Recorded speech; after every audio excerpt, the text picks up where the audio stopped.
ஆண்டவரும் இரட்சகருமாகிய இயேசு கிறிஸ்துவின் நாமத்தில் ப்ரே ஃபார் இந்தியா விமென்ஸ் குரூப்பில் உள்ள எல்லாருக்கும் நான் வாழ்த்துக்களை கொண்டு வருகிறேன்.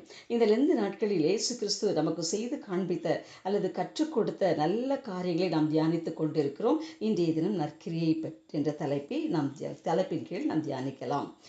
நம் தியானத்துக்கு ஆதாரமாக எடுத்துக்கொண்ட வேத வசனம் தீத்து 2:14. அவர் நம்மை சகல அக்கிரமங்களினின்று மீட்டுக்கொண்டு தமக்குரிய சொந்த ஜனங்களாகவும் நற்கிரியைகளை செய்ய பக்தி வைராக்கியம் உள்ளவர்களாகவும் நம்மை சுத்திகரிக்கும்படி நமக்காக தம்மை தாமே ஒப்பு கொடுத்தார். ஏசப்பா நம்மை மீட்டு கொண்டதின் நோக்கம், அவருடைய சொந்த ஜனமாக்கினதின் நோக்கம் நாம் நற்கிரியைகளை செய்ய வேண்டும் என்றுதான் அவரே நமக்காக தம்மை தாமே ஒப்பு கொடுத்திருக்கிறார். அப்போ இதை ரொம்ப நம்ம யோசிக்கணும். நமக்காக சொந்த ஜீவனை கொடுத்ததின் நோக்கமே நாம் நற்கிரியைகளை செய்ய வேண்டும் என்றுதான். ஆகையினால நாம் ரட்சிக்கப்பட்டதின் விளைவாக நாம் நற்கிரியைகளை செய்வதற்கென்று நாம் அழைக்கப்பட்டு இருக்கிறோம். இது ஒருவருக்கொருவர் உதவுதல், குறைச்சலில் உதவுதல், கீழ்ப்படிதல், நம்மை வெறுக்கிறவர்களையும் நேசிக்கிறது, மன்னிக்கிறது, அன்பை காண்பிக்கிறது, கூட பல காரியங்கள் இருக்கிறது. ஒருவர் கஷ்டப்படும் போது ஓடி போய் உதவுவது, வழி தருவது, இப்பவர்களுக்கு சரியான வழி காட்டுறது, ஒருவருக்கொருவர், ஒருவருக்காக ஒருவர், இப்படி நாம் நற்கிரியைகளை செய்வதற்கென்று நாம் அழைக்கப்பட்டிருக்கிறோம். இவங்களுக்கு செய்ய மாட்டேன், இவங்க என்ன பகைக்கிறாங்க, இவங்க என்ன அப்படி பண்ணிட்டாங்கன்னு கசப்பு. ஸோ இந்த காரியங்களெல்லாம் வைத்துக்கொண்டு நான் ஆண்டவருடைய பிள்ளைன்னு சொல்லலாம் இல்லை, நாம் நற்கிரியை செய்கிறதுக்கு தகுதியானவர்கள் அல்ல, இயேசு கிறிஸ்துவின் ரத்தத்தினால் நாம் மீட்கப்பட்டவர்களும் அல்ல. ஆண்டவர் என்ன சொல்லியிருக்கு, நான் உங்களுக்கு செய்தது போல நீங்களும் செய்யும்படி உங்களுக்கு மாதிரியை காண்பித்தேன் என்று யோவான் 13:15 வரைக்கும் சொல்கிறத நம்ம பார்க்குறோம். 15 சொல்லியிருக்கிறாரு. ஏன்னா 13-14 நீங்கள் என்னை போதகர் என்று ஆண்டவர் என்று சொல்கிறீங்க. நீங்கள் சொல்கிறது சரிதான், நான் அவர் தான், ஆண்டவரும் போதகருமாகிய நானே உங்கள் கால்களை கழுவினதுண்டானால் நீங்களும் என்ன செய்யணும், ஒருவருடைய கால்களை ஒருவர் கழுவணும்னு சொல்கிறாரு. அப்போ நம்ம படைக்கப்பட்டதின் நோக்கமே நற்கிரியைகளை செய்ய தான். ஆண்டவர் நமக்கு செய்து காண்பித்திருக்கிறார், நாமும் செய்ய வேண்டும். எபேசியர் 2:10 நாம் நற்கிரியைகளை செய்கிறதற்கு நாம் கிறிஸ்து இயேசுவுக்குள் சிருஷ்டிக்கப்பட்டு தேவனுடைய செய்கையாக இருக்கிறோம். அப்போ நற்கிரியை செய்வது தேவனுடைய செய்கை. மற்றும் பார்க்கும்போது இது ஒரு தொடர்ச்சியான செயல். பிலிப்பியர் 1:5 பார்த்தீங்கன்னா, உங்களின் நற்கிரியை தொடங்கினவர் அதை இயேசு கிறிஸ்துவின் நாள் வரைக்கும் முடிய நடத்தி வருவார் என்று நம்பி. அப்போது அந்த நற்கிரியை எனக்கு ஒரு நாள் இல்லை, தொடர்ச்சியாக நம்ம அந்த நற்கிரியை செய்து கொண்டு இருக்கணும். இயேசு கிறிஸ்து வருகிற வரைக்கும் நம்ம செய்யணும்னு சொல்லிட்டு நம்ம அழைக்கப்பட்டிருக்கிறோம். அப்போ நற்கிரியை நம்ம செய்யும்போது ரொம்ப ஜாக்கிரதையை நாம் கவனிக்க வேண்டியவை.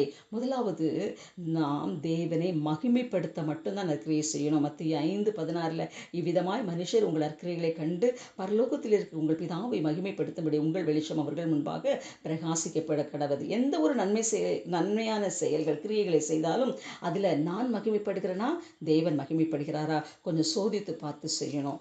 2வது, சுவிசேஷத்தை அறிவிப்பதற்காக நாம் நற்கிரியை செய்ய வேண்டும். இதில் அது ஜாக்கிரதையாக இருக்கணும். தீத்து 3:8 இந்த வார்த்தை உண்மை உள்ளது, தேவனிடத்தில் விசுவாசமானவர்கள் நற்கிரியை செய்ய ஜாக்கிரதையாக இருக்கும்படி நீ இவைகளை குறித்து திட்டமாய் போதிக்க வேண்டும் என்று விரும்புகிறேன். இவைகளே நன்மையும் மனுஷனுக்கு பிரயோஜனமாக இருக்கிறது.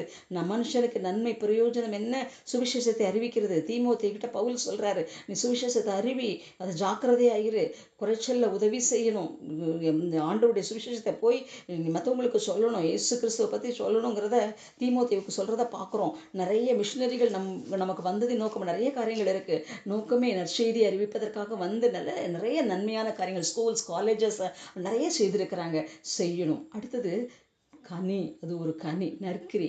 கொலோசியர் 1:10 சகலவித நற்கிரியைகளுமாகிய கனிகள், ஆவியின் கனிகளை பார்த்தா 9 கனிகள். இந்த கனிகள் எல்லாமே நற்கிரியைகள். அன்பு, சந்தோஷம், சமாதானம், நீதி, பொறுமை, சாந்தம், தயவு, எச்சியடக்கம், இது எல்லாமே நற்குணம், தயவு, இது எல்லாமே என்னது, நற்கிரியைகள். இந்த நற்கிரியைகள் ஆண்டவர் நமக்கு எதிர்பார்க்கிறார். நாம் இந்த நற்கிரியைகள் எல்லாம் செய்தால் நமக்கு கிடைப்பது என்ன தெரியுமா? நித்திய ஜீவன் கிடைக்கும். ரோமர் 2:17 சோர்ந்து போகாமல் நற்கிரியைகளை செய்து மகிமையும் கனத்தையும் அழியாமையும் தேடுகிறவர்களுக்கு நித்திய ஜீவன் அளிப்பார் என்று இயேசு சொல்லியிருக்கிறார். ஆமீன். கர்த்தர் ஆசீர்வதிப்பாராக. ஜெபிக்கலாம். எங்களை அன்பு நேசிக்கிற நல்ல தகப்பனே, இந்த நல்ல வேலைக்காக நாங்கள் நன்றி செலுத்துகிறோம். நற்கிரியை பற்றி நாங்கள் தியானித்திருக்கிறோம் ஆண்டவரே. இயேசுவே, நற்கிரியை செய்ய நாங்கள் திராணி உள்ளவர்களாக எங்களை மாற்றுங்க. ஒருவருக்காக ஒருவர் ஆண்டவரே, நாங்கள் நற்கிரியைகளை செய்து ஒருவரை நேசித்து மன்னித்து கசப்பை மறந்து தேவன் எங்கள் மேலே வைத்த அன்பை வெளிப்படுத்தின நாங்களும் மற்றவர்கள் மேலே ஒருவருக்காக ஒருவரையொருவர் ஆண்டவரை நேசித்து காப்பாற்றி கனப்படுத்தி நல்ல காரியங்களை செய்கிறவர்களாக மாறிப்போக கர்த்தர் எங்களுக்கு உதவி செய்வீராக என்று சொல்லி ஜெபிக்கிறோம். ஆண்டவரே, ஆட்கொள்ளுங்க, வழி நடத்துங்க. இயேசுவின் மூலம் ஜெபிக்கிறோம் எங்கள் நல்ல பிதாவே. Amen, amen. Praise the Lord.